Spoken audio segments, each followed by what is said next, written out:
César conosco, que gostaria de compartilhar uma palavra com a igreja.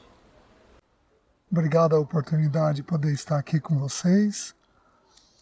A palavra de Deus diz assim: que diremos, pois, à vista dessas coisas? Se Deus é por nós, quem será contra nós? Aquele que não poupou o seu próprio filho, antes por todos nós o entregou, não nos dará juntamente com ele graciosamente todas as outras coisas? Então o texto começa falando de um jeito muito simples, que ninguém pode fazer oposição a Deus no que concerne a nossa vida, porque nós pertencemos a Deus, nós somos dele. E como um pai amoroso e protetor, ele cuida e protege a vida da gente. E ele demonstra isso mostrando que ele não poupou o seu filho, antes o entregou por nós. Então todas as outras coisas são coisas menores. Então alimento, sustento, provisão, alegria, pessoas, igreja, ele vai prover tudo isso, porque tudo isso é muito menor do que o preço que ele já pagou, que foi ter mandado Cristo. Só que o texto, ele vai falar agora de 3 palavras que são negativas e que representam uma luta para nós. Ele vai falar quem intentará acusação, depois ele vai falar quem condenará e depois ele vai falar quem nos separará. Por que ele usa esses aspectos negativos? Porque essas palavras são lutas que nós temos na nossa carreira cristã. Então, quando ele começa dizendo quem intentará acusação contra os eleitos de Deus, é porque existe na batalha espiritual uma estratégia de Satanás em nos acusar. Apocalipse, capítulo 12, versículo 10, diz que o diabo é o acusador dos irmãos diante da face de Deus. Então, a primeira coisa que Satanás tenta fazer para nos prender, nos manter escravizados, é nos manter em culpa. E aqui nós precisamos parar e entender quando que Deus nos culpa e quando que o diabo nos culpa. Porque se você não discernir qual é a voz que está falando com você, você não consegue ser liberto de um jeito adequado. Então, nós não temos mais acusação nenhuma diante de nós, porque Cristo levou todo o nosso pecado. Mas, irmãos, é importante entender o seguinte: 2 Coríntios 7,10 diz assim: porque a tristeza, segundo Deus, nos conduz ao arrependimento. Então, quando Deus vai falar e vai tratar um pecado nosso, Deus aponta o nosso pecado. E ele vira para nós e diz: aquele pecado tem que ser corrigido. Então Deus não olha a nossa pessoa, mas ele olha o nosso pecado que tem que ser tratado. Porém, Satanás inverte a ordem. Satanás, ele ama o pecado e detesta o pecador. Então, o que Satanás faz? Ele vira e diz assim para mim e para você: Ê César, de novo, hein? Olha o que você fez. Você não vai conseguir corrigir isso nunca. E aí, ele me mantém escravizado na culpa que ele está trazendo. Então, nós temos que aprender a entender que quando Deus aponta um erro, ele aponta sobre o nosso pecado. Mas Satanás aponta sobre a nossa pessoa, porque ele detesta a nossa pessoa, ele quer nos destruir. E em muitos de nós, aqueles irmãos que são mais sensíveis, aqueles irmãos que são um pouco mais rígidos, mais metódicos, perfeccionistas, esses irmãos se sentem condenados pelo diabo com muita facilidade. Então, primeiro ponto, quem tentará acusação? Deus, se nos culpa pelo erro. Satanás, se nos culpa pela nossa pessoa, né? E aí o texto diz que é Deus quem nos justifica. O que significa a palavra justifica? Tornado justo. Ou seja, a sentença foi executada lá na cruz do Calvário. Então, quando Satanás tentar te lembrar um pecado, o que você tem que lembrar?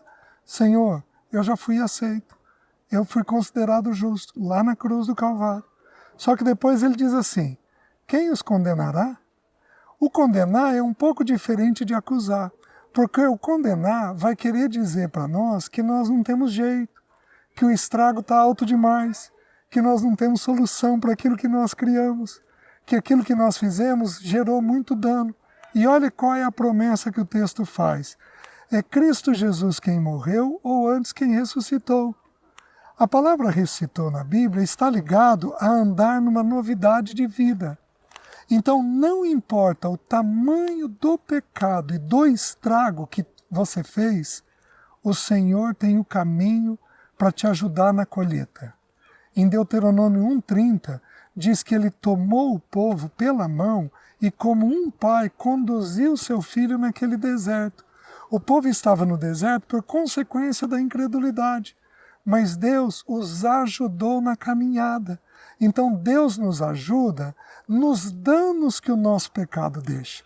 Ele é tão amoroso e tão poderoso, lá com os israelitas, que a veste não envelheceu, não faltou comida, a roupa não ficou rota. Por quê? Porque Ele nos ajuda nas consequências que o nosso pecado deixa. Por isso que ali o texto está associado com a palavra a ressuscitar. Porque Ele ressuscitou, e não apenas isso, Ele não só ressuscitou, mas Ele está intercedendo por nós. Pensa comigo, pode ter uma oração de Cristo não respondida? A minha e tua vai lá, porque a gente pede coisa errada. Mas a de Cristo, pode ter algo que Ele vai interceder por nós que o Pai não vai responder para Ele, Ele vai conseguir recuperar o dano, porque Ele intercede por nós. E aí vem a última palavra. Quem nos separará do amor dEle?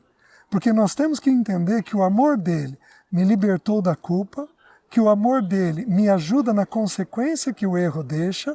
É óbvio que tem consequências que são duras e difíceis, mas Ele nos mantém em paz, mesmo diante disso. Mas nada pode nos separar do amor dEle. Então não importa o tamanho da dor, do dano, da tristeza, do problema que você viva, Deus é capaz de manter você como um filho amado. Você pode se sentir o tempo todo amado e cuidado. Ele vai dizer, é tribulação, ou angústia, ou perseguição, ou fome, ou nudez, ou perigo, ou espada. E aí ele diz, em todas estas coisas, ele não diz que isso não vai acontecer. Ele está dizendo que, ainda que venha a tribulação, a angústia, a perseguição, a nudez, a fome, a espada, ainda que venha isso, em todas essas coisas, somos mais do que vencedores por meio daquele que nos amou. Por quê? Porque a gente consegue olhar e entender que Ele nos ama, mesmo na adversidade. Não cai um fio do teu cabelo, uma célula não pode adoecer, você não pode ter uma gripe, fora do cuidado e do amor dEle. Porque o amor dEle está presente em tudo da sua vida. Só que, em todas estas coisas, somos mais que vencedores por meio daquele que nos amou. Então, ao vivermos isso, precisamos estar em Cristo. Lembrando que a gente só suporta o dia mau depois de estar bem no dia bom. Então, a gente fica bem no dia bom para podermos ter o vigor necessário no dia mau. É assim que funciona na carreira cristã. Nenhum de nós tem só dias maus. A gente tem dias bons para a gente se preparar para poder vencer os dias maus. E aí ele termina, porque estou bem certo que nem morte, nem vida, nem anjos, nem principados, né? Alguns de nós morremos de medo do diabo. Mas nem principados podem nos separar do amor de Deus que está em Cristo Jesus. Aprenda a ver que o seu Deus é um Deus de amor, que o seu Deus é um Deus que cuida de você, que em tudo que Ele faz, Ele tem amor por você. Amém, meu irmão? Amém. Obrigado, Renan. Viu? Obrigado, César. Obrigado por ter compartilhado essa porção das Escrituras conosco. E essa semana, os irmãos compartilhem isso uns com os outros, para que a vida de Jesus vai tornando essas verdades práticas em cada um. Em nome de Jesus. Amém. Amém. Deus abençoe.